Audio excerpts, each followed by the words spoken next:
जय राधा माधव कुंज बिहारी गोपीजन वल्लभ गिरिवरधारी।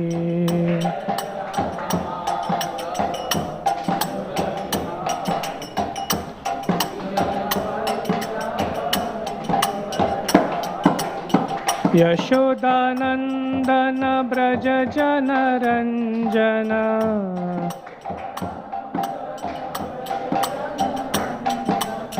यमुना तीरावनचारी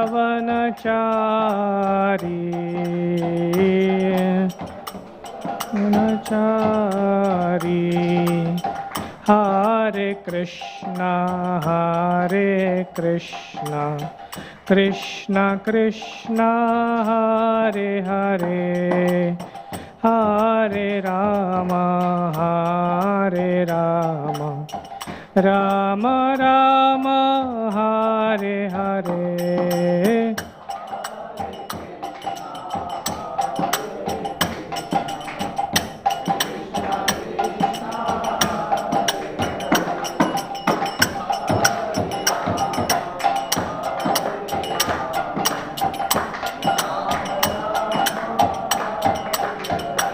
हरे कृष्णा कृष्णा कृष्णा हरे हरे हरे राम राम राम हरे हरे हरे।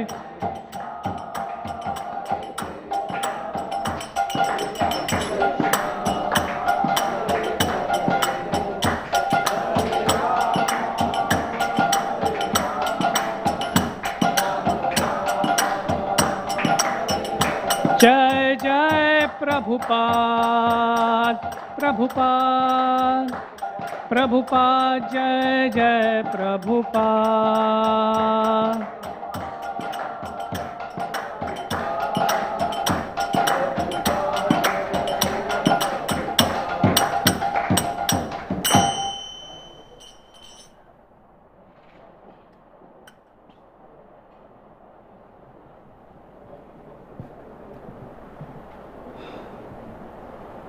ओम नमो भगवते वासुदेवाय।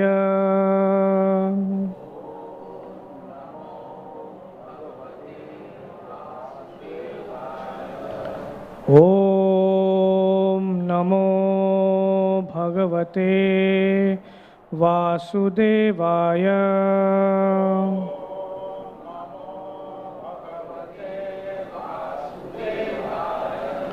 ओम नमो भगवते वासुदेवाय।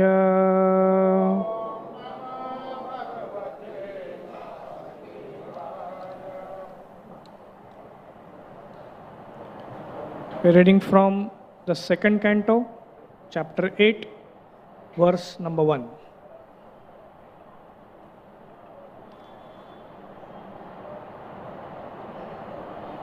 श्रीराजोवाच ब्रह्मणा चोदितो ब्रह्मन् गुणाख्याने अगुणस्य च यस्मै यस्मै यथा प्राह नारदो देवदर्शनः। राजोवाच ब्रह्मणा चोदितो ब्रह्मन् गुणाख्याने अगुणस्य च यस्मै यस्मै यथा प्राह नारदो देवदर्शनः। राजोवाच ब्रह्मणा चोदितो ब्रह्मन् गुणाख्याने गुणस्य च यस्मै यस्मै यथा प्राह नारदो देवदर्शनः।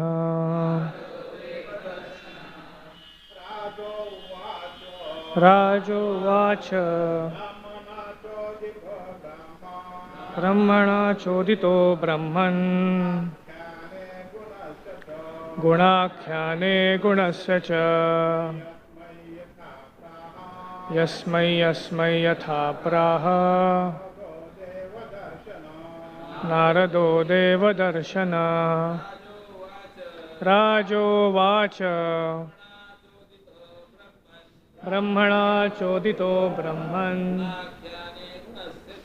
गुणाख्याने गुणस्य च यस्मै यस्मै यथा प्राह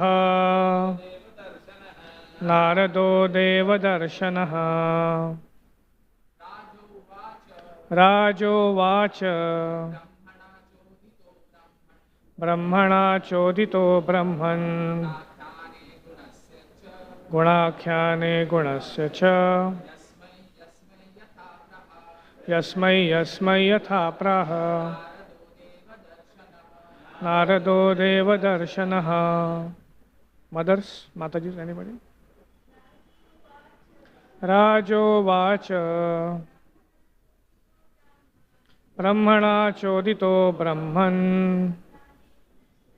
गुणाख्याने गुणस्य च यस्मै यस्मै यथा प्राह नारदो देवदर्शनः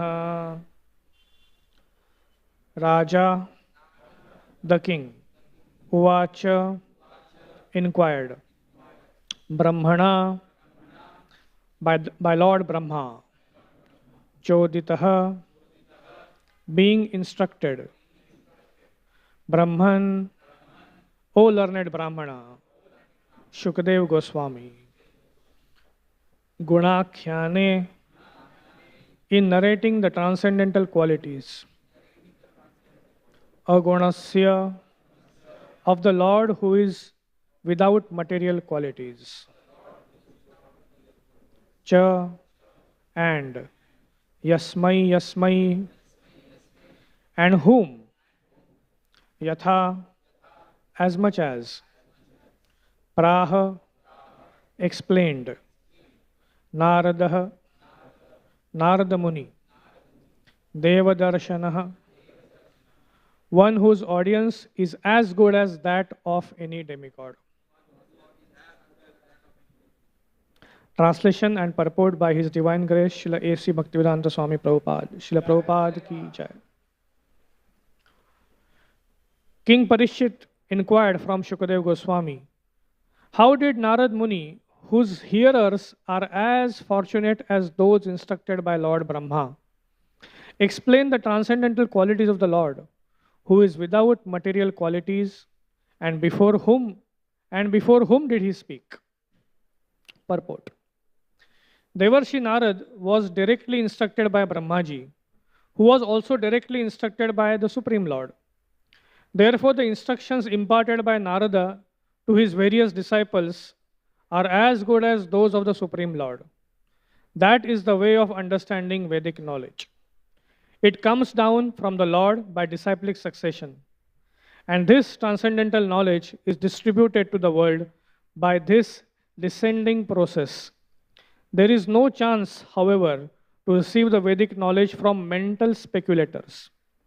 Therefore, wherever Narad Muni goes, he represents himself as authorized by the Lord, and his appearance is as good as that of the Supreme Lord. Similarly, the disciplic succession, which strictly follows the transcendental instruction of Similarly, the disciplic succession, which strictly follows the transcendental instruction, is the bona fide chain of disciplic succession, and the test of such bona fide spiritual masters is that there should be no difference between the instruction of the Lord originally imparted to his devotee and that which is imparted by the authority in line of disciplic succession. How Narad Muni distributed the transcendental knowledge of the Lord will be explained in the later cantos. It will appear also that Lord existed prior to the material creation, and therefore his transcendental name, quality, etc. do not represent any material quality. Whenever, therefore, the Lord is described as aguna or without any quality, it does not mean that he has no quality, but that he has no material quality, such as the modes of goodness, passion, or ignorance, as the conditioned souls have. He is transcendental to all the material conceptions, and thus he is described as aguna. Om Ajnanatimirandhasya Jnananjanashalakaya Chakshauruन्मिलितं येन तस्मै श्रीगुरवे नमः श्रीचैतन्यमनोभीष्टं स्थापितं येन भूतले स्वयं रूपकदा मह्यं ददाति स्वपदान्तिकं मूकं करोति वाचालं पङ्गुं लङ्घयते गिरिं यत्कृपातमहं वन्दे श्रीगुरुदीनतारिणं परमानन्दमाधवं श्रीचैतन्यमीश्वरं वन्देऽहं श्रीगुरो श्रीयुतपदकमलं श्रीगुरून् वैष्णवांश्च श्रीरूपं साग्रजातं सहगणा रघुनाथान्वितं तं सजीवं साद्वैतं सावधूतं परिजनसहितं कृष्णचैतन्यदेवं श्रीराधा कृष्णपादान् सहगणा ललिता श्रीविशाखान्वितांश्च नमो विष्णुपादाय कृष्णप्रेष्ठाय भूतले श्रीमते भक्तिवेदांत स्वामिनिति नामिने नमस्ते सरस्वते देवे गौरवाणी प्रचारिणे निर्विशेष शून्यवादी पाश्चात्य देशतारिणे जय श्री कृष्ण चैतन्य प्रभु नित्यानंद श्री अद्वैत गदाधर श्रीवासदि गौर भक्तवृंद हरे Krishna Krishna Krishna Hare Hare Hare Ram Ram Ram Hare Hare. Let me offer my humble obeisances at the worshipable divine feet of everybody who is assembled, and my senior godbrothers, my well-wishers, and everyone else who may be attending it online. So today we are celebrating, so we are starting today the first verse. So we are starting the 8th chapter of 2nd canto, and it is happening on the auspicious occasion of the Akshay Tritiya. Today is the festival of Akshay Tritiya. Most of you who come from the Indian backgrounds know this very well. So indeed it's very auspicious that we are beginning something new. Anything which is started on Akshay Tritiya is meant to have long lasting results, that it will continue for long. But and I'm going to connect this concept to the verse little later, but just to understand this point, that in this material world, the characteristic property of this material world is that everything has a kshaya.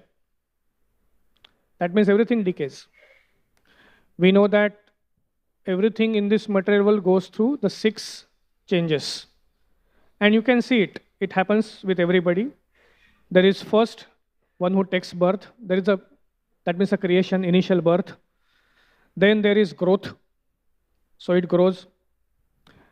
Then it stays for some time in that grown state. Then it produces byproducts. Then it dwindles. And then it dies. So this is a 6 stages. So you can see that initially there is growth.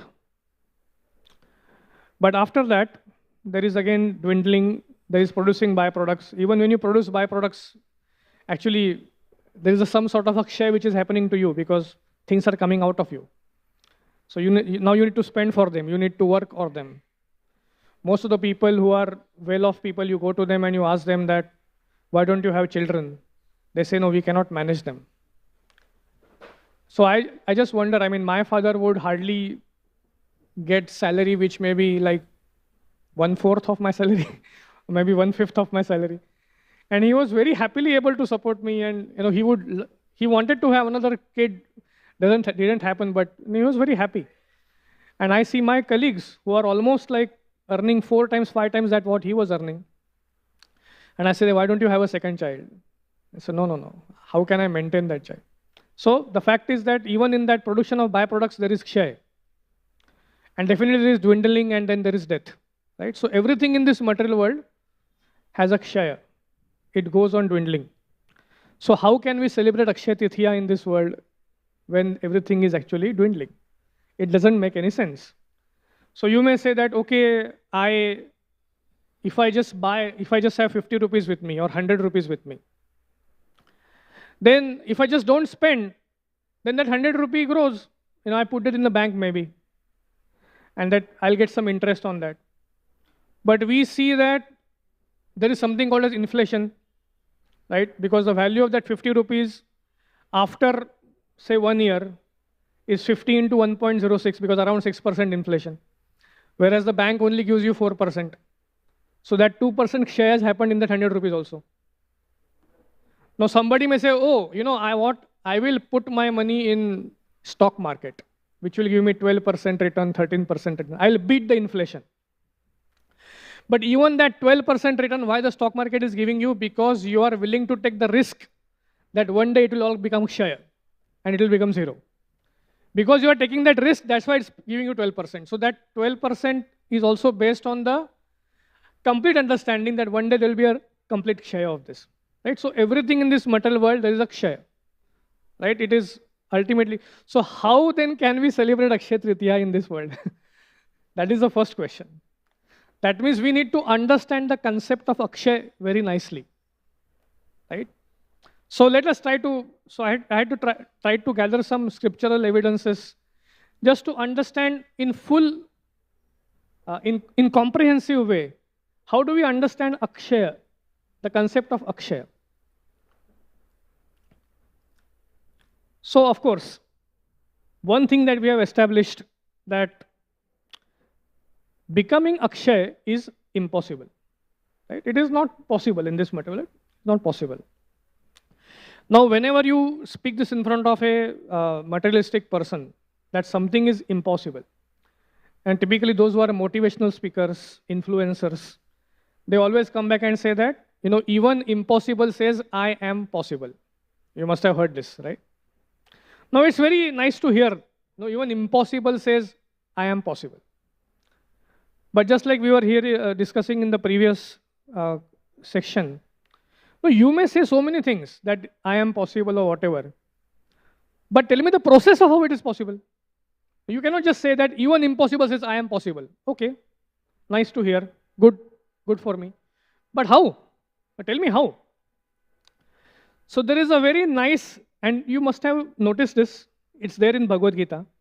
There's a beautiful question answer between Krishna and Arjuna, where this concept of impossibility is expressed, right?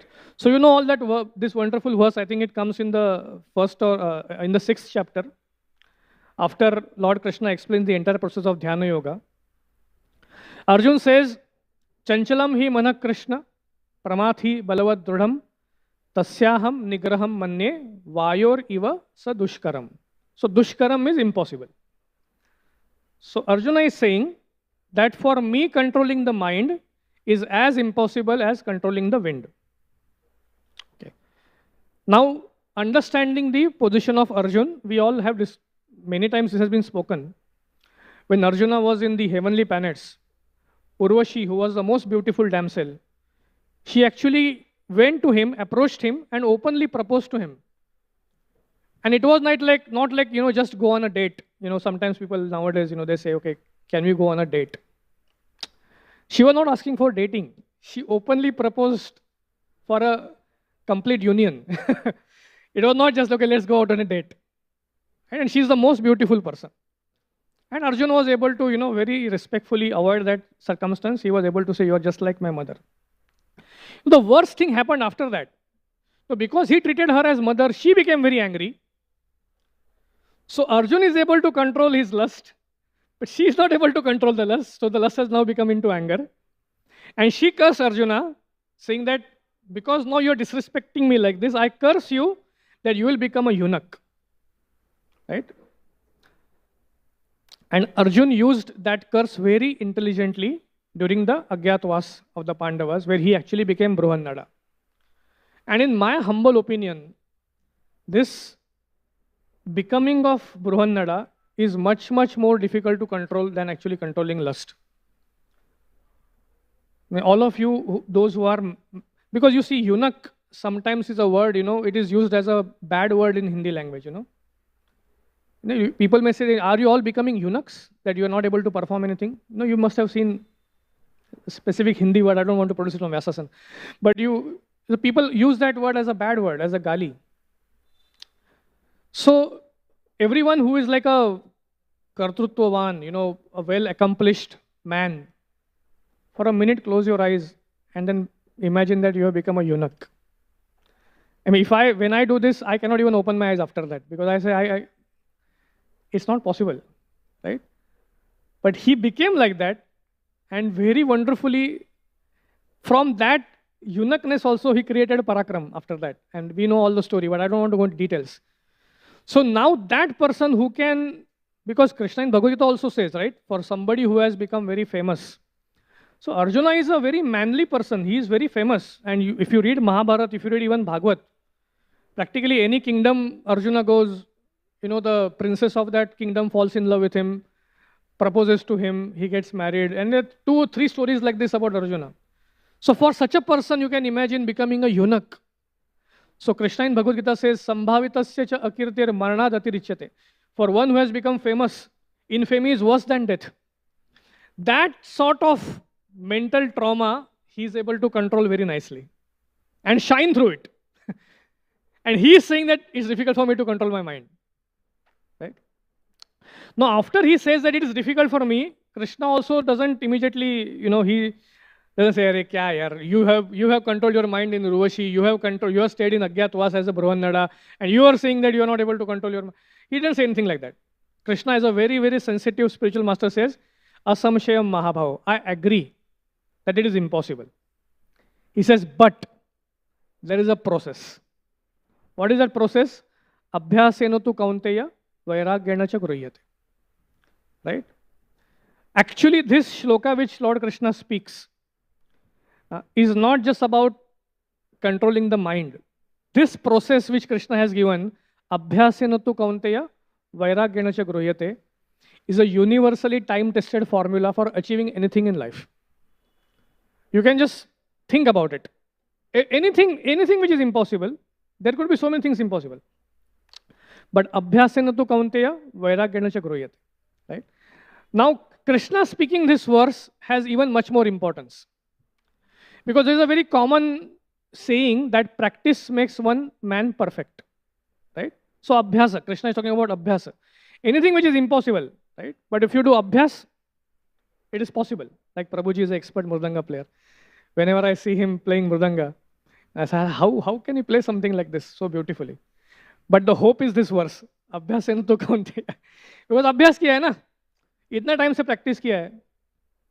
I see sometimes, in the earlier days, nowadays I don't see it. You come to temple and you see brahmacharis sitting in some corner, tang going on. And everyone is thinking, my God, I have to tolerate this noise. But trust me, if you tolerate this noise right now, then one day that person will be playing in kirtan very melodious mridanga. You will enjoy that sound after that. So that abhyas is it's a very painful process. But then when they play in kirtan, you will say, oh, he plays so nicely, because so many residents of temple have tolerated that. That's why it is said that it takes a village to raise a child. You see, you have seen this?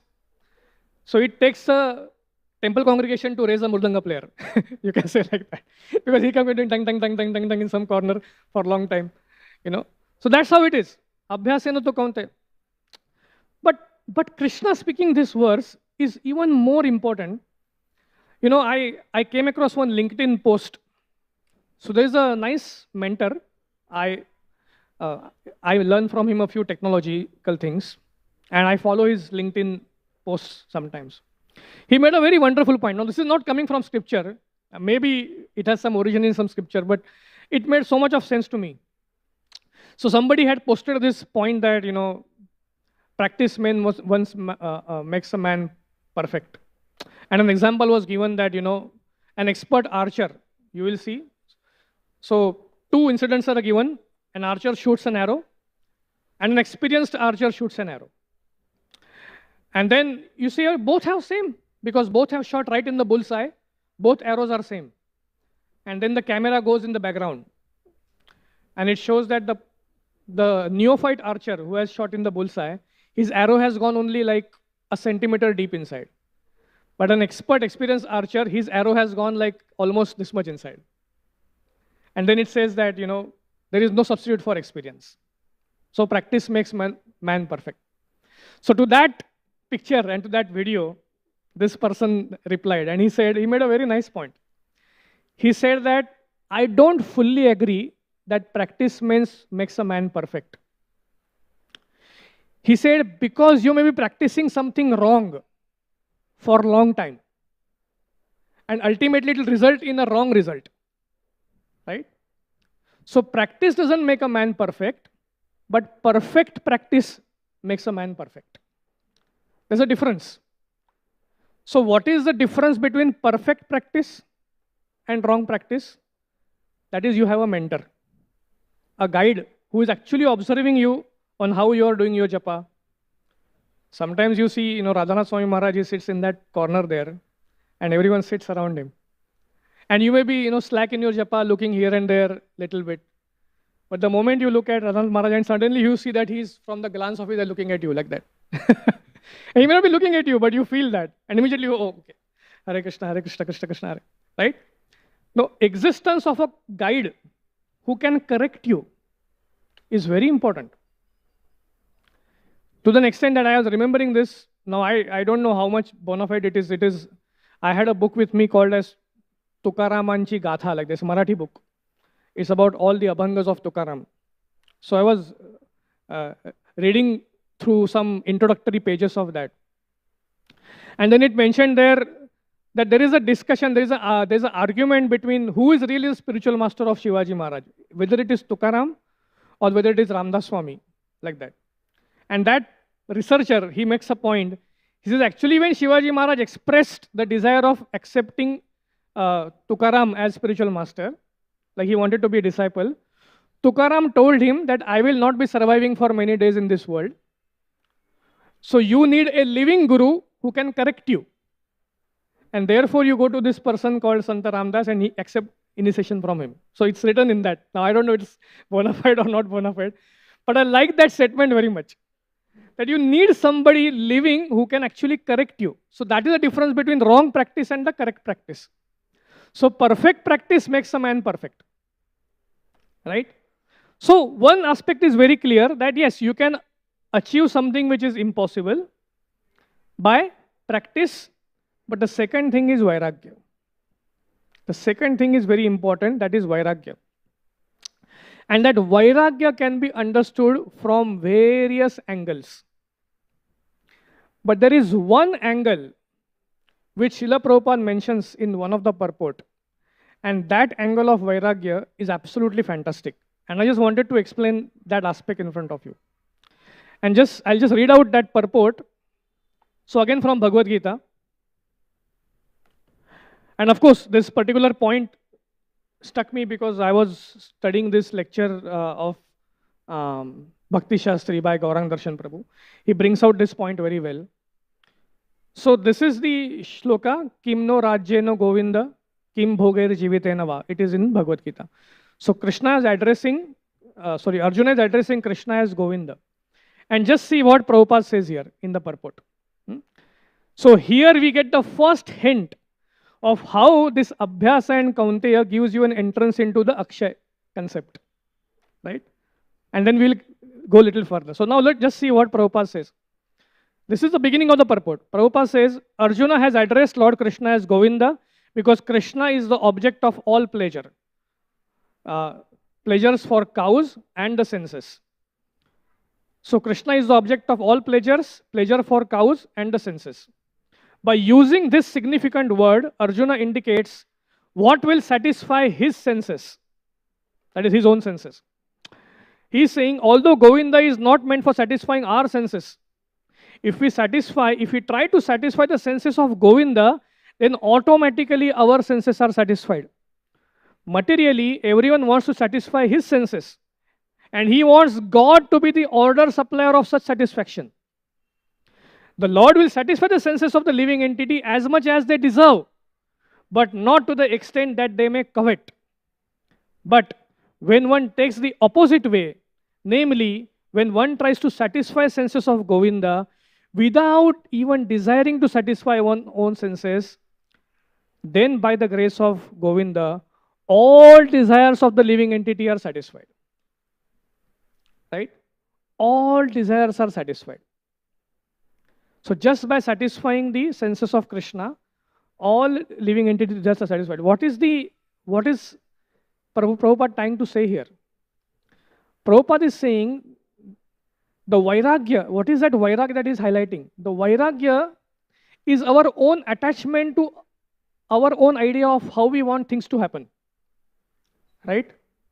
So the difference between that practice and perfect practice is that our attachment to our wrong things.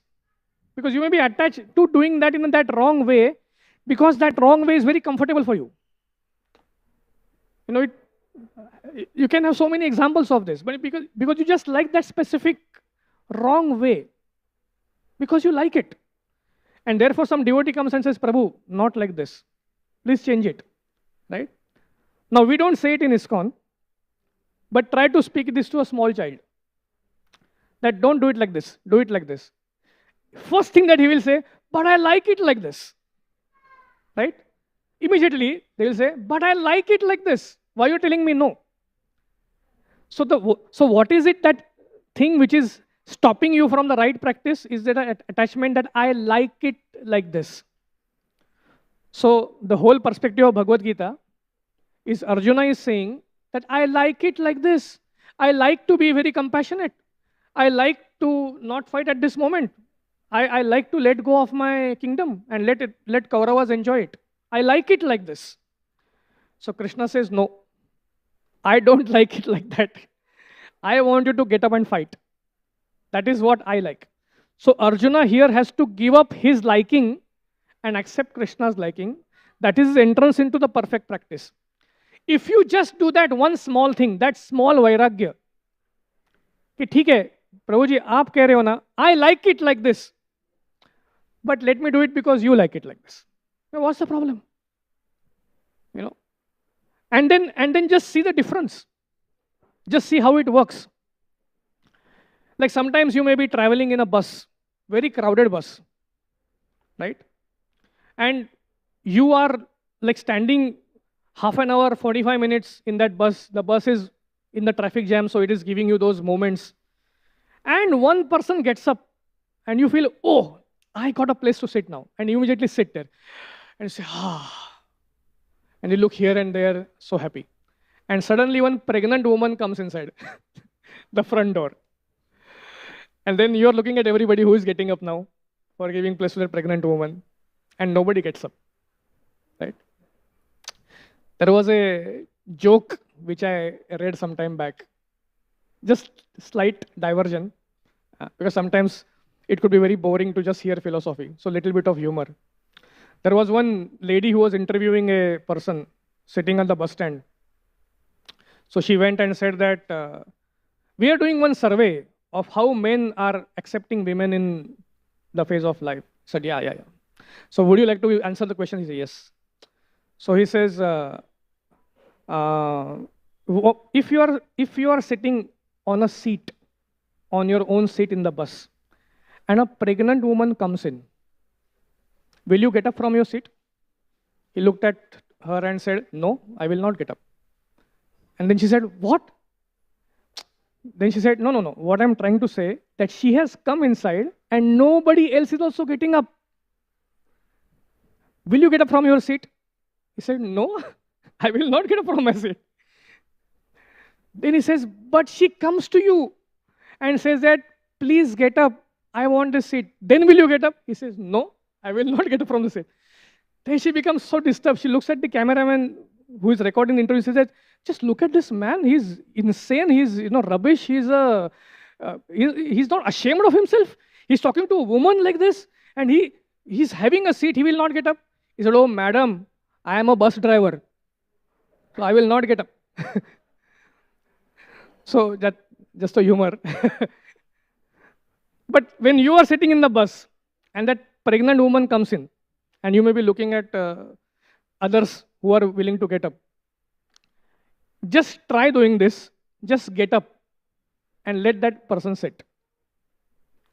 Or if it's an old lady or old man, it happened to me, because we were going to Barsana, and if you want to go to Barsana, from Vrindavan you get electric bus, only 60 rupees ticket.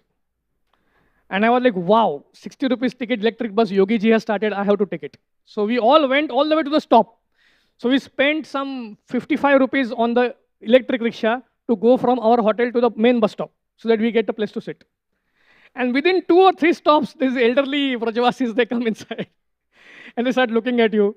And if you don't get up, they sit at your feet because they are not going to stand. So then you just have to get up and allow them to sit. Right? Allow the Vrajavasis to sit and then see the happiness that you derive. Right? And when they sit down, they will look at you, beta, tumhara bhala karo, Bhagwan, Radha ne tumhara bhala kare. They may just bless you like that. And you feel, oh, why? It was worth spending 55 rupees to grab a seat and then offer it to a Vrajavasi to take it back. It's like that. So they feel it so nice. So the point which I'm saying is that selfless service, once done, it gives you a lot of happiness, right? So even if you are liking it in a particular way to do a particular thing, a person comes and says, no, don't do it like this, change it. And just for that person's happiness, you change it. What's the problem? We are not talking about major political decisions of India, to which country it should fight, not fight, whether, those type of decisions. We are not talking about. We're talking about simple things. Somebody comes and says that, Prabhu, I don't like this chasma that you wear. I say, okay, fine. And then maybe wear another chasma if you have it. Or I don't like this pen, or I don't like this. Okay, you like it, I'll take this. Simple thing. And when that person sees that you changed because that person wanted it, then what happens? Then that person gives a very, very, very rare place to you, right? So you have gotten up from the seat. You lost that seat, but you have gained the seat in the heart of that person, which he is not going to give it to anybody. That seat he will not give to anybody. That person may get up from the seat, this seat or this seat, and give it to somebody else. But there is one seat in the heart of that person, which he is not going to give to anybody. But that seat he gives you, because you have given this seat to him. This is what is important. This is Vairagya. So Arjuna is saying that, no, I don't want to do it like this, but do it like this, right? And those places, those seats which you get in the heart, they are Akshay. They don't go away. They remain there forever. This is how a person slowly enters from the world of Kshaya into the world of Akshay. Right? Abhyasa and Vairagya. And Prabhupada says, the moment you do this, the moment the living entity is willing to do this change, what happens? All his desires are fulfilled. Right? So what happens is that you fulfill one desire with your own resources. The resources are Kshaya. They get destroyed, they get depleted. Another desire is fulfilled, resources are Kshaya. Another desire fulfilled, resources are Kshaya. Right? And then you say, okay, now 10 other desires are pending. How will I fulfill them? I don't have resources. Then I have to work hard, get some resources, and again fulfill those 10 desires. But just this shift of triangle, a shift of angle, perspective, by satisfying a devotee, satisfying a Krishna, Prabhupada is saying here, in Bhagavad Gita purport, Prabhupada said these books are going to be there for 10,000 years to come. So for 10,000 years, this is like written that all one's desires will be fulfilled by just satisfying the desires of Krishna. So this is the angle of Vairagya which Prabhupada is trying to say. So this is the first entrance into the world of Akshaya that a devotee attains. By making this small adjustment in one's life of Abhyasa and Vairagya. Yeah? The perfect practice and the perfect detachment. With two, slowly you can enter into Akshay. Then we go a little ahead. There's one more aspect of Akshay that I want to give, and which is already mentioned here, that all one's desires are fulfilled. There is one concept of completeness. So Akshay has a sense of completeness. Like Prabhupada said here, all desires will be fulfilled. Just now, before I came for the Bhagavatam class, we were attending, there's a small Bhagavatam, sometimes we attend, we discuss in the morning, some of my godbrothers, our godbrothers, we do it. So one of my godbrother, Virchandra Prabhu, he was sharing this wonderful pastime, wonderful incident that happened with him. He actually went on a family picnic. So it was not supposed to be a spiritual picnic. It's on a family picnic.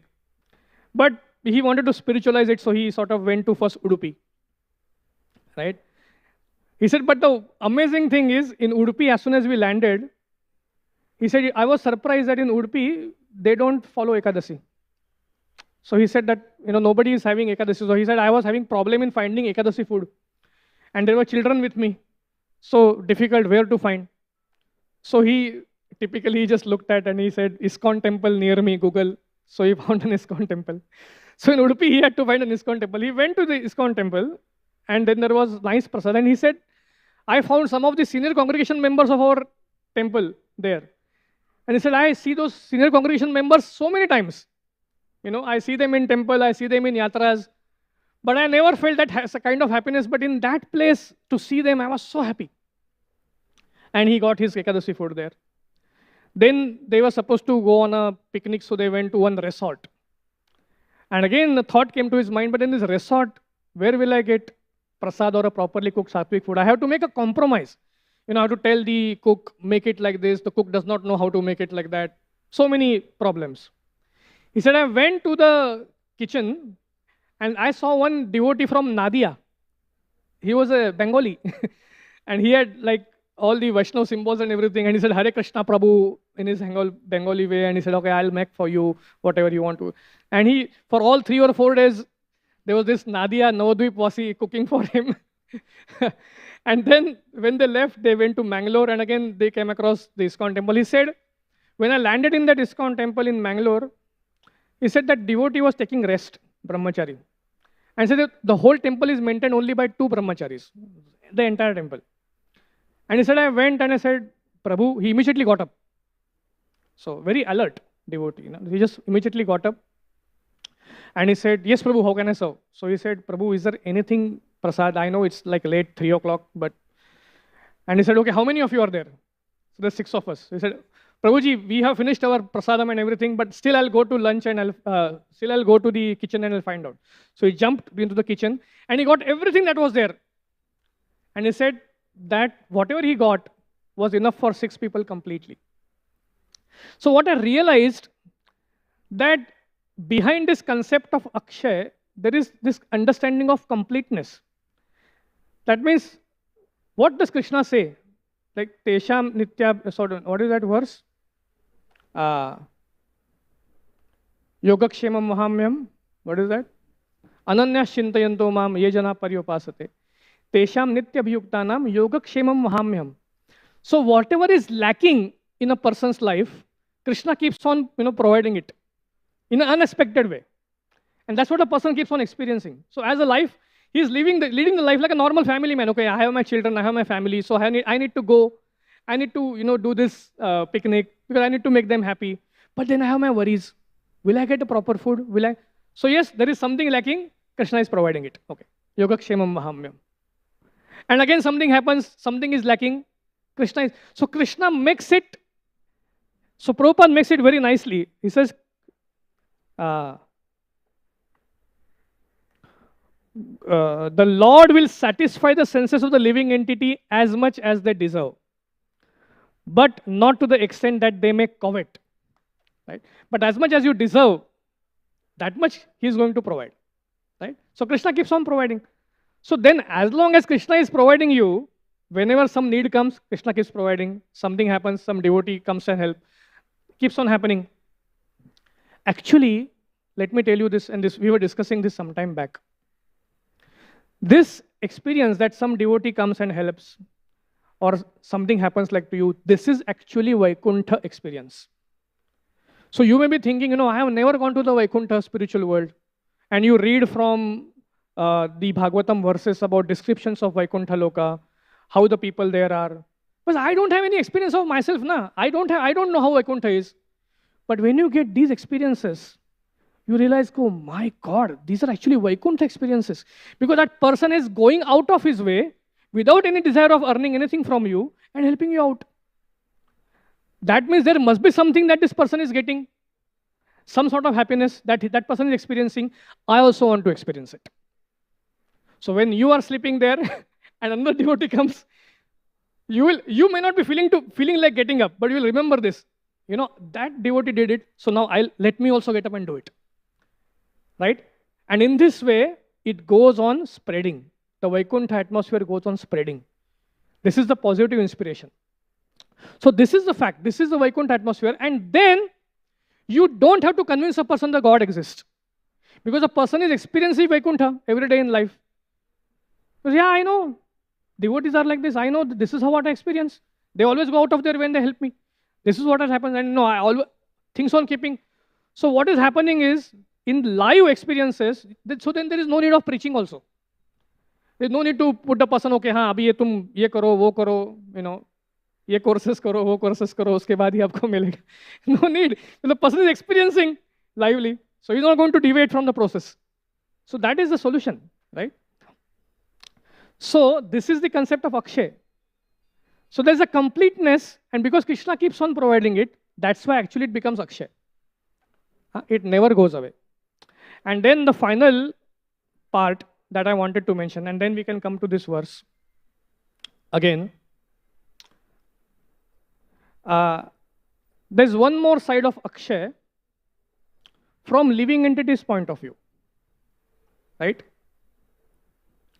So many years back, when I took to Krishna consciousness, I was inspired by one statement which one devotee told me. And you know him, His Grace Gaur Sundar Prabhu. So he used to preach to me. So he's like my Pathapadashak Guru. And I remember, this is very early. I mean, I was not even chanting 16 rounds, or I was probably chanting just 1 round or 2 rounds that time. And he had come to me and he told me that he said, see, if you take 1 step toward Krishna, then Krishna will also take 1 step towards you. And then he said, but that is Krishna's step. So there is a concept of relativity that exhibits here. So you have taken 1 step to Krishna, and Krishna can take 1 step towards you. He said Krishna, as Vaman Dev, in that 1 step could cover the entire heavenly planetary system. And another step, he could cover the entire hellish planetary system. So don't compare your step with Krishna's step. And don't even think that Krishna cannot in 1 step cover all the planetary system. He can. Because we read in Brahma Samhita, Yasaika Nishvasita Kala Mathavalambya, Jivanti Loma Vilaja Jagadandanatha. From the pores of Krishna's body, one entire universe comes out. Right? So something which is as insignificant as pore of the body, for you it may be entire universe. Right? But for Krishna it is insignificant. So that Krishna, if he takes 1 step towards you, so you can imagine how much does that cover, right? Then what is expected from your side? What is expected from our side is to give Krishna the best that we have in complete capacity. Few examples. We know and this is literally connected to the concept of Akshay. So we know the story of Draupadi, who was living in the forest along with the Pandavas. They were in exile. Their kingdom was taken from them in a very malicious way, in a deceitful way. And they were surviving in the forest. And just to torture them little more, Duryodhan sent Durvas Muni. And he said, you go, this Draupadi, she has Akshay Patra. Sun God has given her this Akshay Patra. And he specifically gave a time. And he said, you go, because he knew that after that time, because once Pandavas have finished their meal, the Akshay Patra stops. It does not give anything more than. That's how the Akshay Patra was created. So Durvas Muni came just after that. And then he said, oh, I have my 60,000 disciples with me. Please make place arrangement for me for prasad. So Draupadi was in complete anxiety. Now what will I do? What can I do? And as she was just in anxiety and she was thinking about Krishna, actually one devotee told me a very nice thing. It's not very directly connected to this, but something which about Draupadi which I like very much. So, when we give example of Draupadi during the Vastraharan Leela, sometimes we say that, actually she tried to first take help of the Bhishma Pitamaha and the Dronacharya, and they couldn't help. Then she sought for help of Dhritarashtra. I think first Dhritarashtra, he did not help because he was an elderly person as she was being about to be disrobed. Then she took for Dronacharya, he did not help.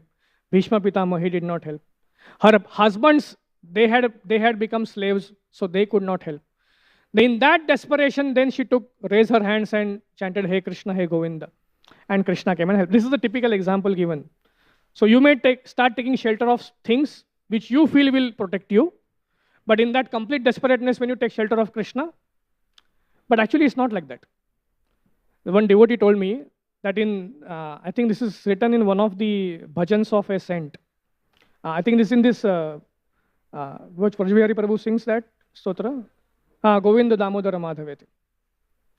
So in that verse it is written that, or he was citing either this one or some other, I don't recall. He says when Dushasan actually came in her quarters and said, you have been called outside and I want to take you. And he was about to grab her, right?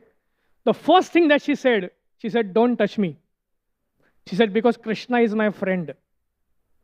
And she said, he will not like if you do like this to me, and it will be very bad for you. So don't touch me, because Krishna is my friend. So actually, when she was about to be put into difficulty, first thing she remembered was Krishna only. It's not that at the end she remembered Krishna. In fact, the first thing she remembered was Krishna, right? So that's how a devotee does. As soon as here also, in the case of Durvas Muni, the first thing that she remembered was Krishna. Now what will I do? Akshay Patra is already over. It cannot give anything because we have had our meal. And now the Durvas is with his 60,000 disciples. So immediately Krishna came. And then Draupadi said, what are you doing in the middle of forest? Krishna said, you called? You called me, so I came. Why you want to know how I came here? So I came, you called, I came. So what is it? So he said, all this problem has happened and he said, Krishna said, leave about, do you know one thing? I am also hungry. Durvas Muni is hungry is another thing, but I am also hungry. Do you have something for me? Now she was actually in complete mortified. She was fully mortified. She said, now, Durvas Muni ko khane ko nahi de rahe ho, theek hai, but Krishna has come and asking and I am not able to feed. That is really very bad. Just go see, something must be there. So she looked in Akshay Patra and there was one leaf left over. Itna hi hai. That is enough for me, Krishna said. So he took that leaf and ate. And he was completely satisfied. So what actually happened here is that whatever was there left with Draupadi, she just gave it to Krishna completely. She just gave it to Krishna. So for us, things are not going to be Akshay. For a materialistic person, when you are offering something to Krishna, it is not going to be Akshay. But whatever best you have, in its full capacity when you give, it acts like Akshay only. It acts like Akshay. So after that, what happened? As soon as Krishna ate that leaf, everyone's tummy was filled. So all the disciples of Durvas Muni and Durvas Muni himself, suddenly they felt like their stomach is full and they started giving belches like, Dakar, oh, like that. So Krishna, in a very funny way, he said, Bhima, just go and call them. Call them. Bhima said, but we don't have food. He just go and call them. So Bhima went to call. He said, oh, Durvas Muni, come. Yudhishthira Maharaj is calling you. So now Durvas Muni thought that, Are Bhima, this is a very powerful person. Now if I go to Yudhishthira Maharaj, he must have arranged everything. And now I will not be able to eat it. So this Bhima will become angry. And he will disturb me, he'll destroy me. So Durvas Muni said, Abhi bhag jata hai idhar se. So all Durvas Muni and all the disciples, they just ran away from that place. And Bhima is saying, Arey, don't run away, come. You're being called there, and they just ran away. Right? They just ran away. So feeding 60,000 people, you needed Akshay Patra. Akshay Patra was already over. At that situation, she offered whatever was there to Krishna, and she got the same result as Akshay Patra. That's the point which I'm trying to say. So this act of giving everything to Krishna, it is limited only. It is still limited. But that limitedness, because you're giving it to Krishna with love, it gives you results of unlimited. And so many examples like this. We have the example of Sudama, who went to Lord Krishna. Only thing that he carried were those pohas. Limited, absolutely limited. Krishna said, no, no, no, what is that in your, that poha? Give it to me. He said, no, no, no, don't take it. Because he's cloth bag, no, ultimately. A cloth bag hanging on your body is going to absorb all the sweat and everything. And he's a Brahmana. How can he, if you want to give poha also to somebody, at least the poha should be soaked in nice water. What about sweat-soaked pohas? How can you feel like offering it? So he was, Krishna, you don't take this. You know, this is what I have, but you don't take it. It's not good. But Krishna just grabbed it and had a full mouthful and ate. I said, wow, I have not had anything sweeter than this ever in my life. So whatever he had, with all the limitations and difficult circumstances, but that all he gave. And then what happened? Krishna did not say anything, by the way. Krishna, he stayed with him nicely over a day. By the way, according to legends, this pastime of Sudama visiting Krishna also happened on Akshay Tritiya, which is today. So it's good to speak about it, right? And what he gave was his sweat-soaked pohas. Krishna ate it, right? Because coming from a friend. I was listening to one historian, learning history. And he was citing this example, that how to deal with people. He was citing this example. He said, he was comparing, Shivaji Maharaj to, having such wonderful qualities of, offering everything back and maintaining friendship, even in difficult situations like that he was comparing. And he gave this example of Sudama. He said, just see in the case of in the case of Dronacharya. Dronacharya also went to the palace of Drupad. And he said that, can you help me? And Drupad just flatly refused. Drupad said, Drupad is a Kshatriya, Drona is a Brahmana, same combination. So Dronacharya went to Kshatriya to take some help. And he said, just give me a cow. Nothing much. I just need a cow for feeding my child. There is no milk. And then Drupad suddenly, I don't know what went in his mind, but he said that no, friendship is only between equals. I cannot call you self friends. Please go.